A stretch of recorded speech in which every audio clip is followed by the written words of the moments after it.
जय हिंद साथियों। देखिए, पिछले क्लास में हम लोगों ने एनटीपीसी प्रीवियस ईयर पेपर के कुछ क्वेश्चन को डिस्कस कर रहे थे।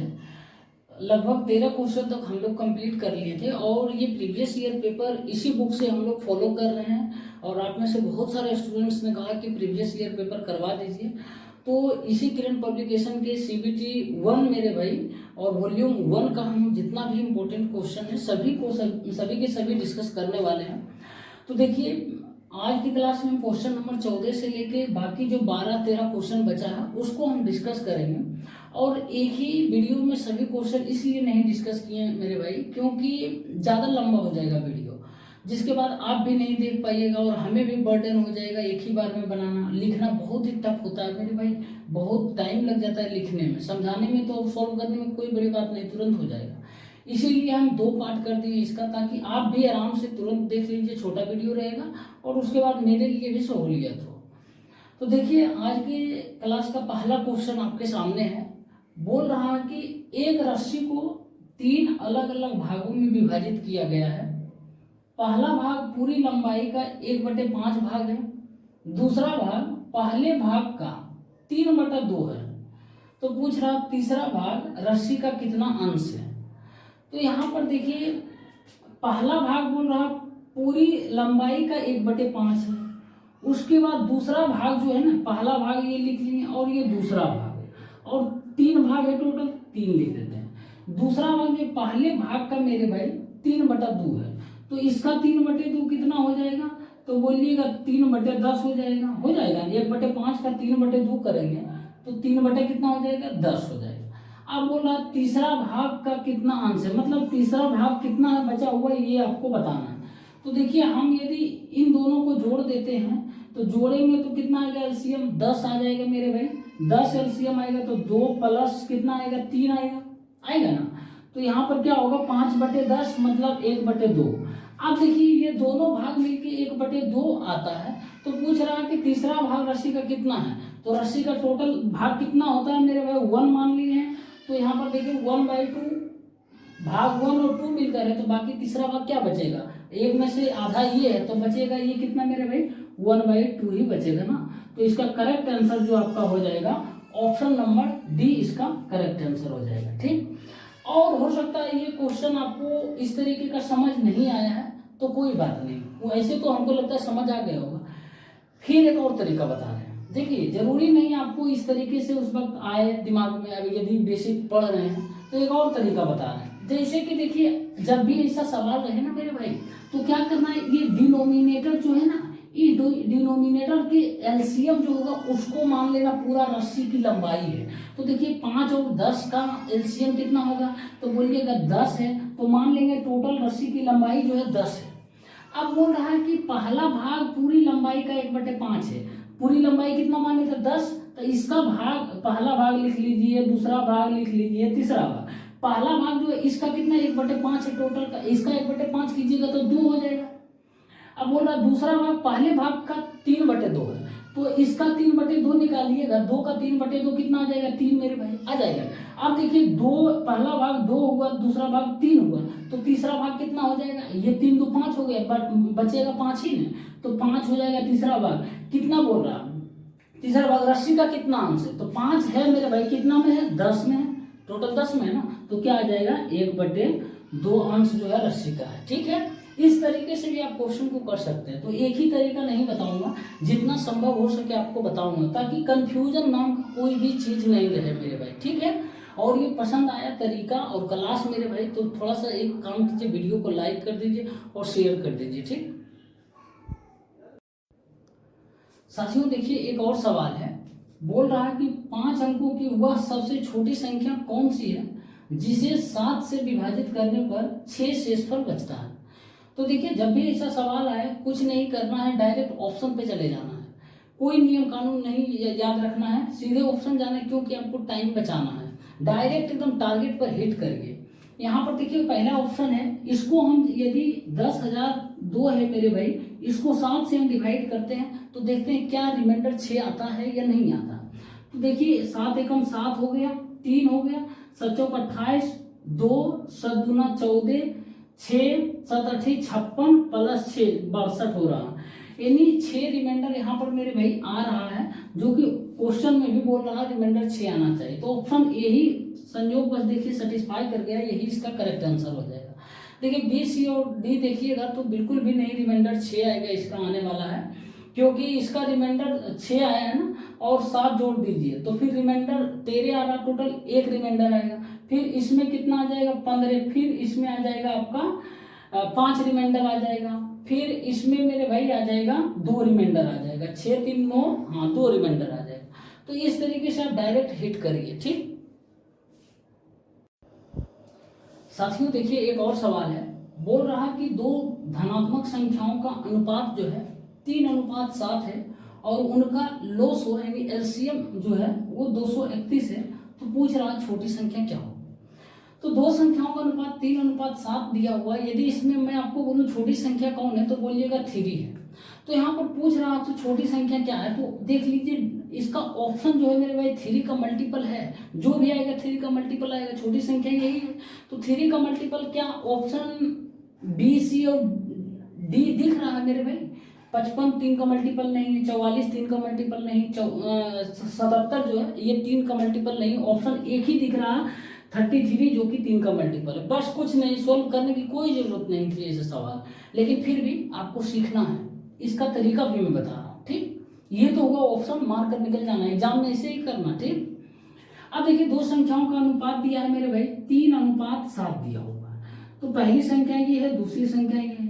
तो जब भी अनुपात में रहता है तो मैं हमेशा बताता हूँ ये एग्जैक्ट वैल्यू नहीं होता, 3 और 7 एग्जैक्ट वैल्यू नहीं, इसके साथ एक वेरिएबल जुड़ा हुआ मेरे भाई, मान लेते हैं एक्स लगा हुआ। ठीक, अब बोल रहा हूं उनका एलसीएम जो है 231।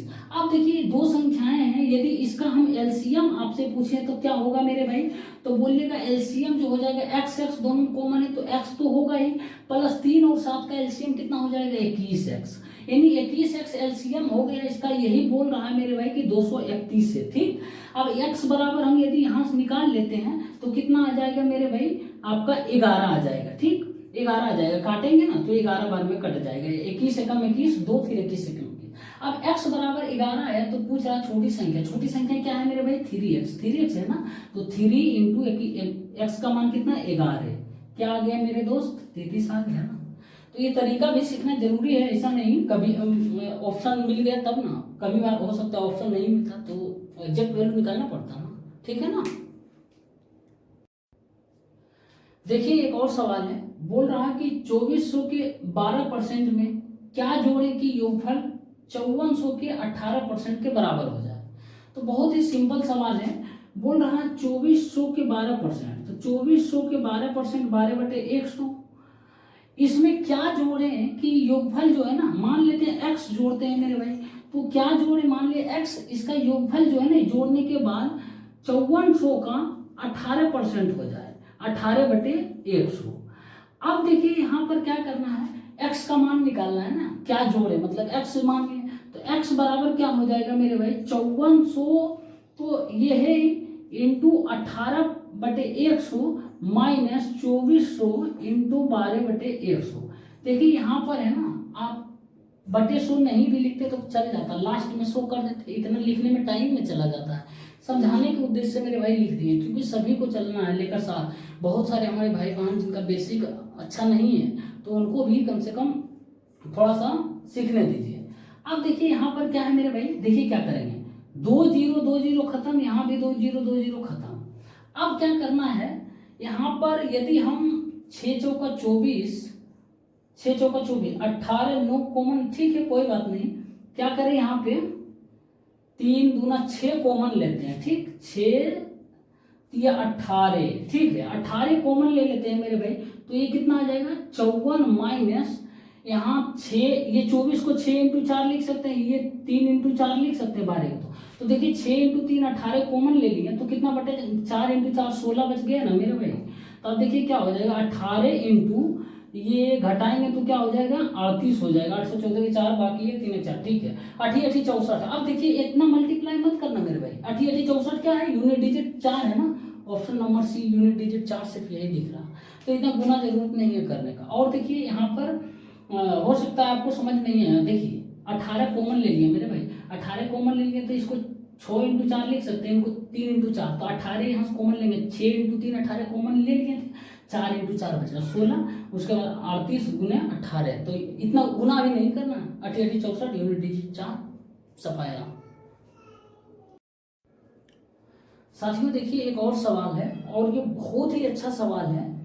बोल रहा है यदि xy2 प्लस 2yy बराबर 1 और yy2 प्लस 2yz बराबर 1 है, तो आपसे पूछ रहा है zy2 प्लस 2yx का मान क्या होगा। मेरे भाई यहाँ पर देखिए, यदि मेरे सामने ये सवाल रहता और मुझे बनाने का रहता तो डायरेक्ट इसका आंसर मैं 1 कर देता, क्योंकि एक फॉर्मेट बन रहा है मेरे भाई। देखिए x/2 फिर y/2, उसके बाद इसके 2yy फिर 2yz, फिर वहाँ 2yx होगा, फिर z/2 होगा, ये भी 1 है, ये भी 1 होगा। तो देखिए यहाँ पर, लेकिन इसको बनाने का तरीका मैं बता रहा हूँ। सबसे पहले क्या है ना, आपसे पूछ रहा है z और x के टर्म में आपको निकाल कर वैल्यू देना है, क्या होगा।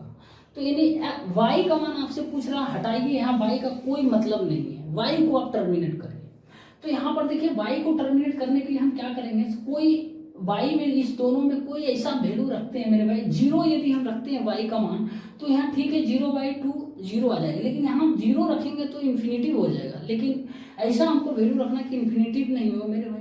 तो हम क्या करेंगे, y का वैल्यू हम 1 रख लेते हैं, ऐसा थोड़े रोक ठोक मान कुछ भी रख लीजिए, ऐसा मानिए, लेकिन इन्फिनिटिव ना है। तो यहाँ हम y का मान मेरे भाई 1 रखेंगे, तो देखिए क्या आता है, x/2 प्लस 2y1 बराबर 1 आया, तो x/2 बराबर मेरे भाई -1 आएगा, उधर हो जाएगा -1, तो x बराबर क्या होगा -2, ठीक, -2, ध्यान रखिएगा।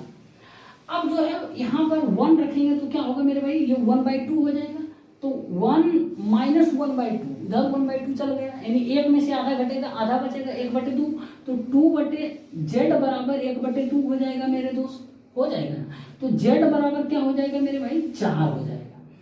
अब आपसे पूछ क्या रहा, देखिए x का मान -2 आया, z का मान 4 आया, नहीं निकलेगा, इस पर वैल्यू बिठा दीजिए, हो गया खेला खत्म।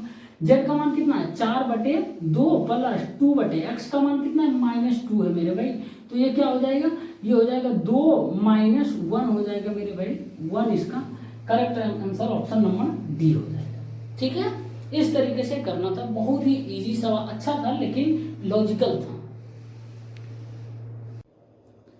देखिए साथियों एक और सवाल है, और ये ट्रेन का बहुत ही अच्छा सवाल है, और दिख रहा है मेरे भाई बहुत लंबा, लेकिन है कोई बड़ी बात नहीं है इस क्वेश्चन को सॉल्व करने में।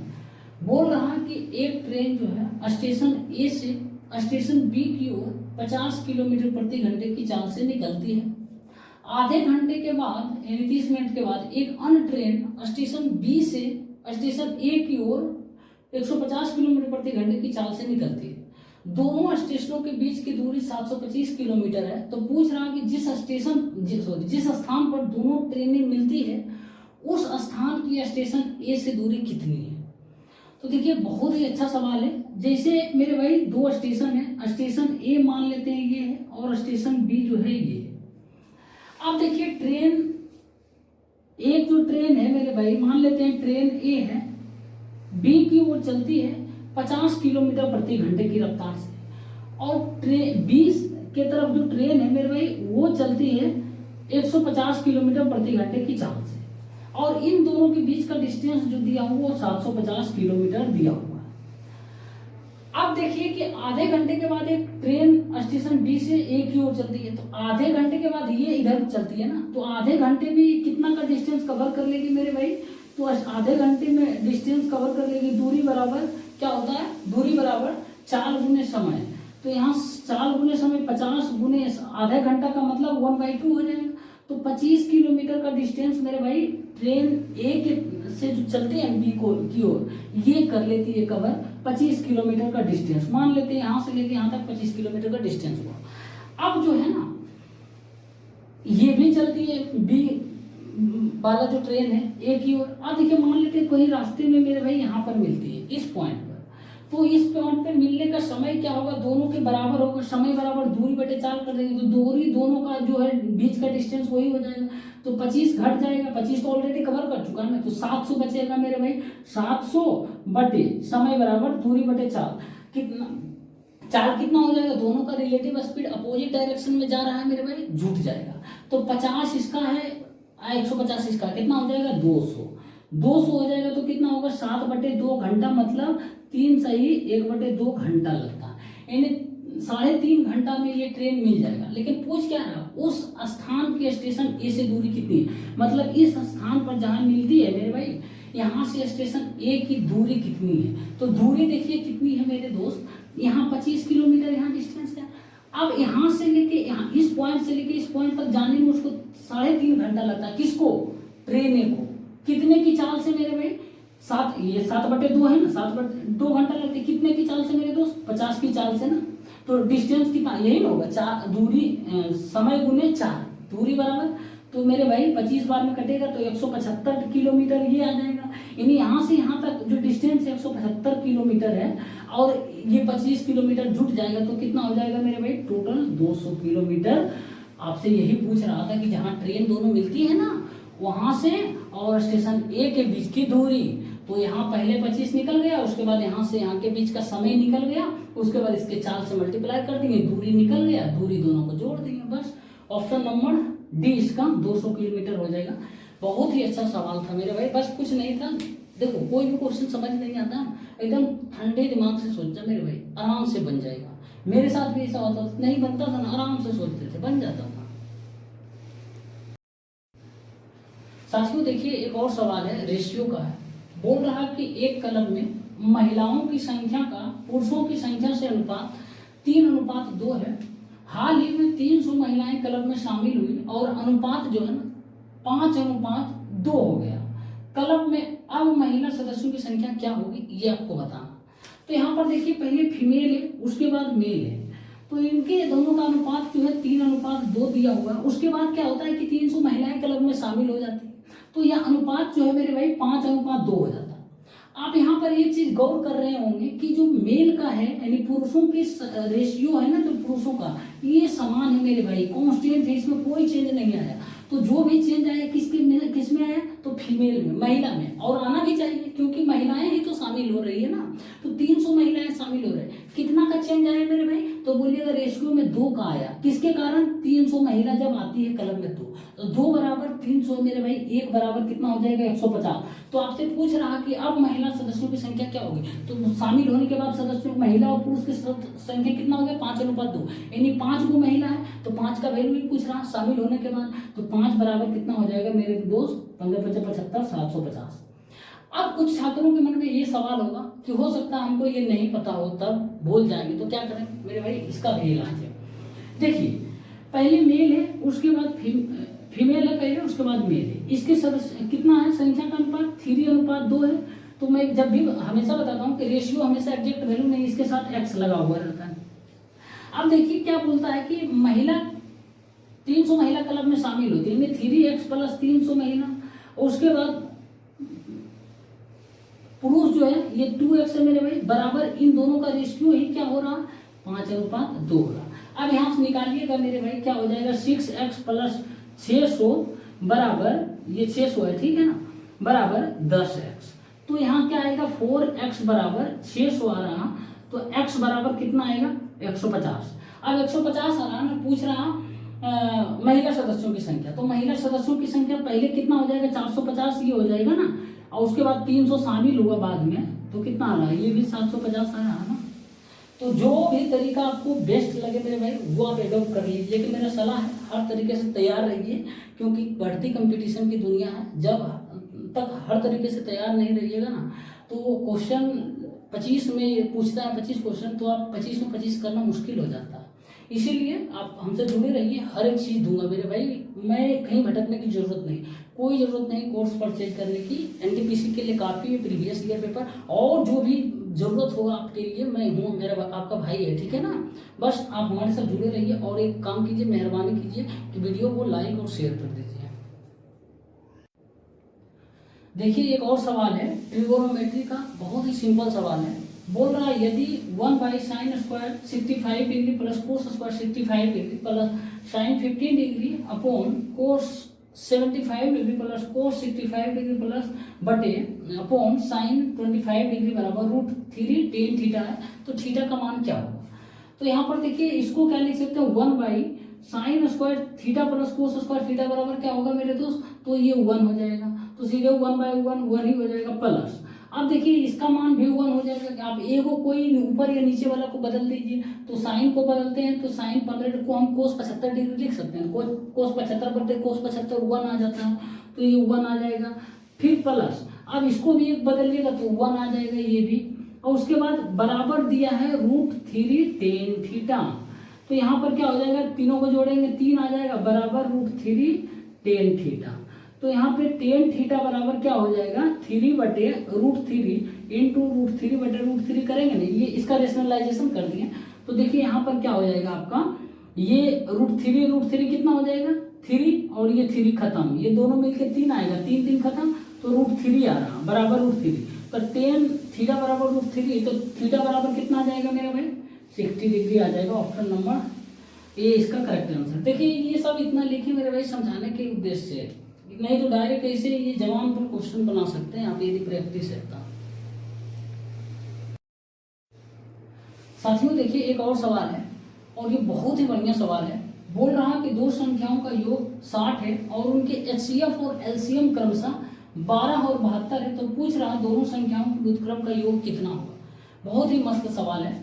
तो दो संख्या मान लेते हैं, पहली संख्या और दूसरी संख्या। पहली संख्या यदि हम x मानते हैं और दूसरी संख्या y मान लेते हैं, लेकिन आपको बोल रहा है क्या कि उनके HCF और LCM दिया हुआ 12 और 72। तो ये ऐसी संख्या माने दोनों मेरे भाई कि HCF जो है ना वो 12 होना चाहिए। तो 12 होने के लिए इसके दोनों में आगे जो है मल्टीपल 12 का होना चाहिए, तब जाके देखिए HCF निकालिएगा। दोनों संख्या 12, आप संख्याएं असल में आप माने x बाय, लेकिन हमको बोल रहा है कि ऐसा मानिए कि 12 उसका HCF आए। तो देखिए 12 से मल्टीप्लाई दोनों कर दिए तो 12x 12y संख्याएं असल में ये आ गया। अब इन दोनों का HCF निकालिएगा मेरे भाई, तो क्या 12 आ रहा है, बोलिएगा हाँ आ रहा होगा। अब LCM यदि निकालिएगा इन दोनों का तो कितना आ जाएगा 12x/, जो कि आपसे बोल रहा है आपको कि 72 है, लेकिन 12x/, आया तो x/, बराबर कितना आ जाएगा मेरे दोस्त 6 आ जाएगा।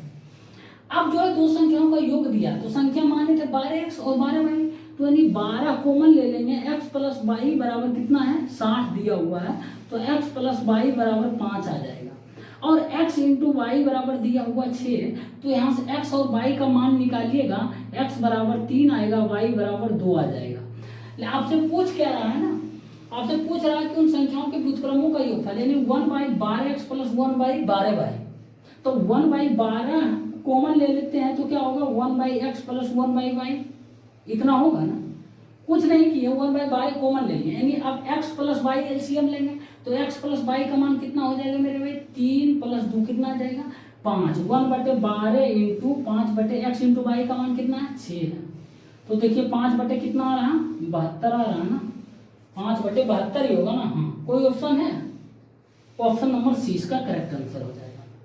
तो इस तरीके से बनाइए। देखिए इसमें बहुत कुछ आपको सीखने को मिला कि देखिए हम डायरेक्ट माने थे x और y संख्या, लेकिन बोल रहा नहीं, आप HCF ऐसा मानिए कि 12 होना चाहिए और LCM भी ऐसा मानिए कि 72 होना चाहिए। तो देखिए इसका LCM x का मान 3 रखिए, 12 दिया 36, और ये 12 दूना 24 हो जाएगा, y का मान 2 रखिएगा, इसका HCF देखिए 12 आ रहा, LCM देखिए 72 आ रहा, सेटिस्फाई कर गया। तो इस तरीके से क्वेश्चन को सोल्व किया जाता है। देखिए भाई एक और सवाल है, बोल रहा कि एक परीक्षा उत्तीर्ण करने के लिए, मतलब पास करने के लिए पूर्णांकों का 50% लाना आवश्यक है।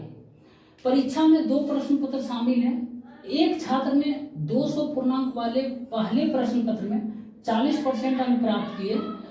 परीक्षा में उत्तीर्ण होने के लिए 150 पूर्णांक वाले दूसरे प्रश्न पत्र में उसे न्यूनतम कितने प्रतिशत अंक प्राप्त करने होंगे, ये आपको बताना। तो देखिए परीक्षा में क्या है, 2 पेपर है मेरे भाई, 2 पेपर है। पहला पेपर जो है ना वो 200 नंबर का है, और इसमें से उसको 40% प्राप्त करना होता है। किस चीज के लिए, अंक प्राप्त करता है। तो 40% इसका निकालिएगा 200 को, तो कितना आ जाएगा मेरे दोस्त 80 नंबर आ जाएगा। ये 80 नंबर यदि वो लाता है, और वो प्राप्त करता है। अब क्या है ना, तो दूसरे पेपर जो है ना वो 150 नंबर का है, तो 150 नंबर का चलिए ठीक है मानते हैं, और लेकिन दोनों पेपर में मेरे दोस्त, दोनों पेपर में है ना उसको 50% लाना आवश्यक है। तो दोनों पेपर का नंबर कितना हो जाएगा, 200 प्लस 150 350, यानी 350 में से उसको 50% लाना आवश्यक है पास होने के लिए। मतलब कितना है आपका 175 नंबर उसको लाना जरूरी है, महा जरूरी है, तभी जाकर पास होगा। अब पहला पेपर में 80 नंबर ले आता है, टोटल में लाना है 175 नंबर, तो दूसरा पेपर में कितना नंबर लाएगा, तो बोलिएगा 175 माइनस 80 कितना हो जाएगा मेरे भाई, 95 नंबर। 95 नंबर ही लाना पड़ेगा। लेकिन ये नंबर आपसे नहीं पूछ रहा, आपसे पूछ रहा प्रतिशत पूछ रहा, कितने प्रतिशत, तो 95 नंबर आ रहा, प्रतिशत निकालना पड़ेगा, तो कितना में निकलेगा, 150 में। बस कुछ नहीं करना, इंटू 100 कर देंगे प्रतिशत में। देखिए नंबर निकाले, लेकिन हमसे परसेंटेज में पूछ रहा है, इसलिए आप पहले जो जो बोलता है करते जाइए, आंसर आ जाएगा। अब देखिए इसको काटेंगे तो 2 बार में, ये 3 बार में कटेगा, तो 95 दूना कितना हो जाएगा आपका 190। 190 बटे 3 करेंगे मेरे भाई, तो आ जाएगा 3 × 18, 3 × 9, 3 × 9, 63.33% आ रहा। लेकिन आपसे अप्रोक्स में भी नहीं पूछ रहा, तो इसके आसपास कोई आंसर देखिए, तो 64% इसका आसपास, यही इसका करेक्ट आंसर हो जाएगा। ठीक, अब देखिए इस क्वेश्चन को दूसरे तरीके से हम कोशिश करते हैं बनाने का, बन जाए तब तो ठीक है, नहीं बनेगा तो कोई बात नहीं, इसको हम मिटा देते हैं। ठीक, कोशिश करते हैं मेरे भाई, कोशिश करने में क्या जाता है। अब देखिए ये क्या है, एगो जो है 200 पेपर का, 200 नंबर का है पहला पेपर, दूसरा पेपर जो है 150 नंबर का है। टोटल जोड़ लेंगे, ये कितना हो जाएगा, टोटल बोलिएगा 350 हो जाएगा।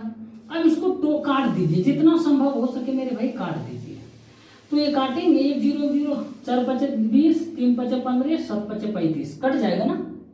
अब बोल रहा है कि 200 पूर्णांक वाले में 40% अंक लाना पड़ता है, तो 40% लाना पड़ता है, इसको मल्टीप्लाई कर दीजिएगा, 160 हो जाएगा। ये रेशियो का है मेरे भाई, एवरेज का मैं बताऊंगा, ये मेथड बहुत ही जरूरी है सीखना, याद रखिएगा। अब दूसरे जो 150 वाले पूर्णांक में इसको कितना प्रतिशत प्राप्त करना है, मान लेते हैं X% प्राप्त करना है, हमको नहीं पता, यही पूछ रहा। और टोटल में इसको कितना करना है, 50% करेगा तभी पास होगा, तो 50% टोटल में कर दिए, तो ये कितना आ जाएगा 350, ये 160 आया, ये कितना आएगा 3x आएगा ना, 3x प्लस इतना बराबर इतना।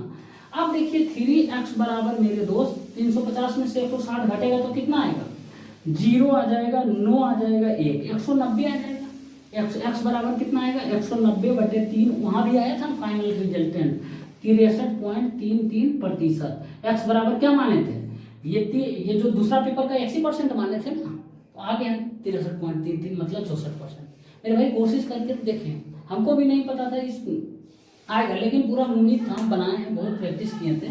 तो देखिए इस तरीके से भी बनाना है, जब भी आए ना तो सीख लेना मेरे भाई, और नहीं भी तो बहुत बार ऐसा क्वेश्चन आएगा, मैं आपको बताऊंगा, ठीक है ना, हड़बड़ाना नहीं है, अपने भाई पर भरोसा रखो मेरे भाई, आपको है ना एनटीपीसी के लिए, मैथ के लिए सोचना नहीं पड़ेगा। देखिए साथियों एक और सवाल है, बोल रहा x और y एक साथ एक काम को 12 दिनों में, y और z उसी काम को एक साथ 18 दिनों में, एवं x और z उसी काम को एक साथ 15 दिनों में पूरा कर सकते हैं। यदि x, y, z मिलकर उस काम को करे तो वह काम कितने दिनों में पूरा हो जाएगा। एक बहुत ही कॉमन सवाल है, हमेशा पूछता है, तीनों व्यक्ति एक न एक के साथ काम कर रहा है हमेशा। तो सबसे पहले क्या करना है, x प्लस वाई जो है वो कितना दिन लगता है, 12 दिन लगता है। y प्लस जेड कितना दिन लगता है काम करने में इसको, तो बोलिएगा 18 दिन लगता है। उसके बाद z प्लस x जो है ना उसको कितना लगता है, 15 दिन लगता है। तो क्या करेंगे, इन सभी के दिन को इसका एलसीएम ले लेंगे, और जो इसका एलसीएम होगा मेरे भाई वही टोटल वर्क होगा, वही टोटल वर्क हम मान लेंगे। तो इन सभी का एलसीएम आपका हो जाएगा 270 होगा, 15 एकम 12, हाँ 270 हो सकता है, बिल्कुल हो सकता है। 180 लेना, हाँ 180 ले लेते हैं, 180 होगा, इसका एलसीएम 180 होगा। अब देखिए इसका एफिशिएंसी निकालेंगे, ये टाइम है और टोटल ये वर्क मान लिए। तो देखिए एक चीज इसमें याद रखिए, टाइम और इफिशियंसी का मल्टीप्लिकेशन जो होता है ना वो टोटल वर्क होता है। ये एक ही एक फार्मूला है और इसी पर आधारित है टोटल ऐसा क्वेश्चन जो भी होता। तो अब इसका एफिशिएंसी आ जाएगा मेरे भाई 15 आ जाएगा, डिवाइड मारेंगे टोटल वर्क से, है ना, डिवाइड मारे हैं टाइम से तो एफिशिएंसी आ गया ना। तो इसी तरीके से y और z का एफिशिएंसी कितना आ जाएगा, ये 10 आ जाएगा। उसके बाद z और x का एफिशिएंसी आ जाएगा आपका 12 आ जाएगा, यही आएगा ना। अब देखिए टोटल एक्स वाई जेड का एफिशिएंसी निकालेंगे तो यहाँ x plus y, y plus z, z plus x है, तो क्या हो जाएगा 2 हो जाएगा common, 2x plus 2y plus 2z होगा, तो 2 कॉमन ले लेंगे, x plus y plus z का एफिशिएंसी टोटल कितना है मेरे भाई, तो जोड़ देंगे तो 15 10 25 25 अब 12 कितना हो जाएगा 37 हो जाएगा मेरे दोस्त। अब यहाँ पर x plus y plus z का जो है इफिशियंसी हो जाएगा 37/2। अब टोटल कितना देंगे, इफिशियंसी इतना और इतना काम करना है तो क्या करेंगे, डिवाइड कर देंगे 180/37/2, 2 ऊपर चला जाएगा 360/37 करेंगे तो कितना आ जाएगा, लगभग 10 दिन आ जाएगा, 370, हाँ 9 पॉइंट कुछ, मतलब टोटल 10 दिन ले लेगा मेरे दोस्त। इसका भी आंसर जो है ना अप्रोक्स में नहीं दिया, तो 10 दिन ऑप्शन नंबर 20 का करेक्ट आंसर हो जाएगा। समझ में आया। यहाँ पर देखिए तीन सभी का एफिशिएंसी जोड़ेंगे तो 2x plus 2y plus 2z हो गया, 2 कॉमन लेंगे, x plus y plus z, efficiency कितना हो जाएगा 37, तो x plus y plus z तीनों का इफिशियंसी 37/2 आ जाएगा। इफिशियंसी तीनों मिलकर इतना की इफिशियंसी से काम करेगा, अब टोटल काम इतना करना है तो डिवाइड मार देंगे 180/37/2, 2 ऊपर चला जाएगा, डिवाइड मारे तो 9 पॉइंट कुछ आ रहा, मतलब 10 दिन टोटल लग जाएगा। तो इस तरीके से क्वेश्चन को बनाना बहुत ही सिंपल था। साथियों एक और सवाल है, और आज के क्लास का और इस पहला सेट का लास्ट सवाल था ये, और आपको थोड़ा भी मेरा जो मेहनत है पसंद आ रहा और पढ़ाने का तरीका, तो वीडियो को लाइक कर दीजिए और शेयर कर दीजिए। मैं बोलता ज़्यादा नहीं हूँ कि ये सब करिए, आपको पसंद आता है तभी करिए, ठीक है ना, अन्यथा नहीं करिए। देखिए बोल रहा कि एक धनराशि का 10% वार्षिक दर से 2 वर्ष का साधारण ब्याज 500 रुपया है, तो बोल रहा है समान समय के लिए समान दर पर समान राशि का चक्रवृद्धि ब्याज कितना होगा। तो सबसे पहले साधारण ब्याज दिया हुआ, साधारण ब्याज का फॉर्मूला क्या होता है, SI बराबर पता ही होगा, P into r into t upon 100 होता है। तो सिंपल इंटरेस्ट कितना है 500 दिया मेरे भाई, प्रिंसिपल नहीं पता, आर कितना है 10 इंटू टाइम 2 है बटे 100 कर देंगे तो ये 5 बार में कट जाएगा, 2500 रुपया आ जाएगा प्रिंसिपल।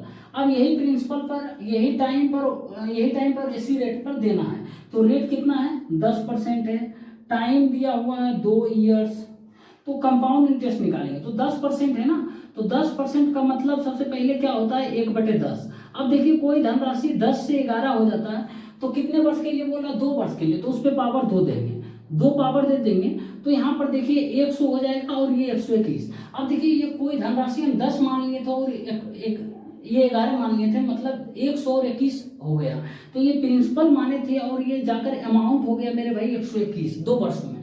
तो इन दोनों के बीच का डिफरेंस क्या होता है मेरे भाई 21 होगा, और यही इन दोनों के बीच के डिफरेंस को हम कंपाउंड इंटरेस्ट बोलते हैं मेरे दोस्त। CI बराबर 21 है। अब देखिए CI ही पूछा ना, 21 का मल्टीपल देख लीजिए, बस ज्यादा दिमाग नहीं लगाइए, नहीं मत निकालिए, एग्जाम में निकालना भी नहीं मेरे भाई। 21 का मल्टीपल मतलब 7 और 3 का मल्टीपल देख लीजिए, 5 5 10 1 11, 3 का मल्टीपल नहीं, खत्म कहानी। 5 5 10 दोबारा, ये 3 का मल्टीपल है, ये भी 3 का मल्टीपल, ये 3 का मल्टीपल नहीं है। अब 7 से देख लीजिए, 7 से ये 510 तो कटेगा ही नहीं। अब देखिए 7 से 47, 3 7 5 35 ये आ रहा, 3 का भी मल्टीपल है, ये मार के निकल जाएगा, कोई जरूरत नहीं है 21 का वैल्यू निकालने के लिए, ठीक है। नहीं तो आप 100 बराबर 25 मानिए और 21 बराबर क्या हो जाएगा 25 गुने 21 आएगा, यूनिट डिजिट 5 आ रहा लास्ट में। इस तरीके से आप कर सकते हैं, ठीक है। हाँ बाकी मैं सजेस्ट करूंगा कि आप यही 21 का मल्टीपल देख लीजिए, मार लीजिए। उम्मीद करते हैं साथियों आज जितना बताएं समझ आया हो, और नहीं समझ आया फिर भी कोई भी क्वेश्चन कहीं भी डाउट है तो आप कमेंट बॉक्स में बेझिझक आप कमेंट करके पूछ सकते हैं। यहाँ पर नहीं आया क्योंकि आपको जब तक समझ नहीं आएगा 100% तो मेरा पढ़ाने का मतलब कुछ नहीं रह जाता, ठीक। फिर मिलते हैं साथियों नेक्स्ट क्लास में सेट नंबर 2 लेकर, तब तक के लिए धन्यवाद।